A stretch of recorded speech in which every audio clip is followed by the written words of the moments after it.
আসসালামু আলাইকুম। মমতা এগ্রো ফার্মে আপনাদের স্বাগতম। এখন প্রচণ্ড গরম, প্রায় ৩৮ থেকে ৪১ ডিগ্রি তাপমাত্রা হয়ে থাকে। এমতো অবস্থায় মুরগিদেরকে কৃমিনাশক খাওয়ানো আসলেই অসম্ভব। যেকোনো সমস্যা হতে পারে। তা আমি গ্রামীণ পরিবেশে কীভাবে কৃমি নিধন করা যায় এটা আপনাদেরকে দেখাবো। উম আমি বাগান থেকে কিছু জর্মনি লতা আনছি। এই যে দেখেন, জর্মনি লতাগুলো অত্যন্ত তিতের পাতাগুলো। এটা বাগানে পাওয়া যায় আগাছা হিসেবে। বিভিন্ন গাছের লেগে থাকে এগুলো। এগুলো আমি ছড়াই দিব আমার ফার্মের ভিতরে। দেখতে পাচ্ছেন আমি ছড়াই দিচ্ছি। আসলে এই গরমে কৃমিনাশক খাওয়ানো ঠিক না, কারণ কৃমিনাশক ঠান্ডা অবস্থায় খাওয়াতে হয়। এই যে ডিম পাড়ছে আমার মুরগিতে, যার কারণে খাওয়াইতে পারতেছি না। আর কৃমিনাশক বিধায় আমি গ্রামীণ পরিবেশে কীভাবে কৃমি নিধন করা যায় এটা দেখাচ্ছি আপনাদেরকে। দেখেন জর্মনি লতা দেওয়ার পর কত সুন্দর করে খাচ্ছে। তারা অত্যন্ত সুন্দরভাবে এগুলো খাচ্ছে। ওদেরকে একটা রুচিসম্মত একটা ঘাস এটা, এবং এটা তিতে হওয়ায় কৃমির রোগ প্রতিরোধ ক্ষমতা বৃদ্ধি করে এবং কৃমি নিধনও করে। আপনারা দেখতে পাচ্ছেন কত সুন্দর করে খাচ্ছে। এই এতগুলো পাতা খেতে এদেরকে সর্বোচ্চ ২ ঘন্টা সময় লাগবে। এর ভিতরে এরা শেষ করে দিবে। আপনারা এটা দিবেন অবশ্যই ১১টা থেকে ১২টার ভিতরে দিবেন।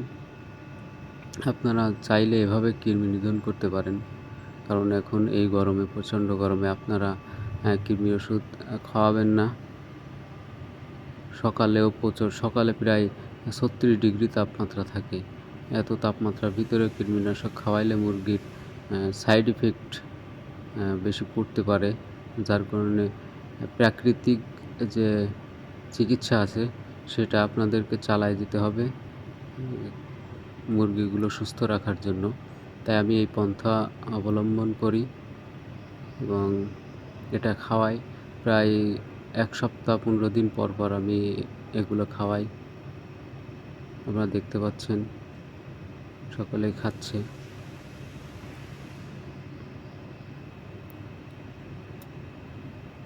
আপনারা চাইলে এটা ব্যবহার করতে পারেন। দেখেন কত সুন্দর করে খাচ্ছে।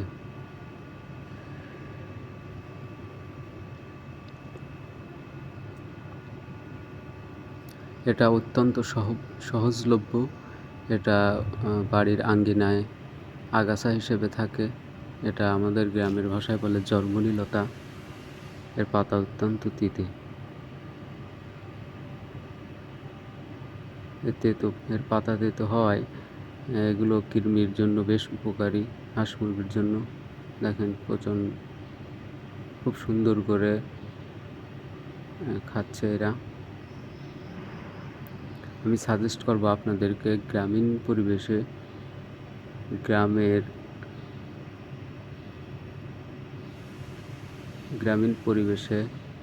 গ্রামে মুরগি পালন করার জন্য।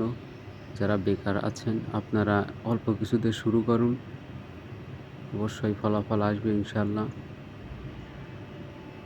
দেখেন কত সুন্দর করে খাচ্ছে। দেখেন আমার এখানে ফার্ম মুরগি আছে, তারাও কিন্তু আগাছা খাচ্ছে।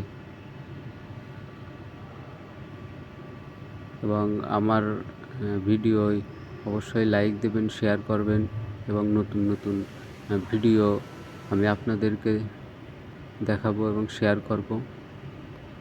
আপনারা আপনার সঙ্গে থাকুন।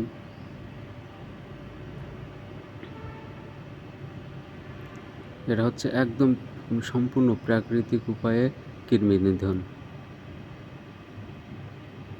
কৃমিনাশক যারা খাওয়াইতে পারছেন না এই গরমে, তারা আমার এই ভিডিওটা অবশ্যই দেখবেন এবং এভাবে অ্যাপ্লাই করবেন, দেখবেন উপকার হবে। সবাইকে ধন্যবাদ। আসসালামু আলাইকুম।